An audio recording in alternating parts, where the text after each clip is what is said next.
കുഷ്ഠരോഗിയായിരുന്ന ശീമോന്റെ വീട്ടിലിരിക്കുമ്പോൾ അങ്ങനൊരു ഭാഗം ആ വേദഭാഗത്ത് പറയുന്നുണ്ട്. അത് തുടങ്ങുമ്പോൾ തന്നെ പറയുന്നുണ്ട് 2 ദിവസത്തിന് ശേഷം പെസഹായാണ്.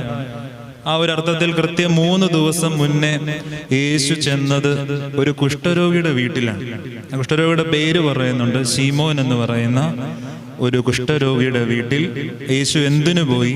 തുടർന്ന് വായിക്കുമ്പോൾ നമുക്ക് കാണാൻ പറ്റും, കർത്താവ് ഒരു വിരുന്നുണ്ണാൻ ചെന്നാണ്. യേശുവിൻ്റെ അത്താഴ മേശകളൊക്കെ സുവിശേഷത്തിൽ നമ്മൾ കാണുന്നതാണ്. എന്തിനാണ്? മരിക്കാൻ പോകുന്നു എന്നറിഞ്ഞതിന് ശേഷം ഇങ്ങനൊരു യാത്ര, ഇങ്ങനൊരു സന്ദർശനം യേശു നടത്തിയത്. അത് പറയുന്നതിന് മുൻപ് ഞാൻ ഏറ്റവും സ്നേഹത്തോടെ ഒരുമിച്ച് ചിന്തിക്കാൻ വേണ്ടി ചോദിക്കുകയാണ്, നിങ്ങൾക്ക് പരിചയമുള്ള യേശു എങ്ങനെയുള്ള യേശുവാണ്? നമ്മൾ പരിചയിച്ചിരുന്ന കർത്താവ് എങ്ങനെയുള്ളതാണ്? ഞാനതിനൊരു ഉദാഹരണം പറഞ്ഞാൽ, പ്രത്യേകിച്ച് ഈ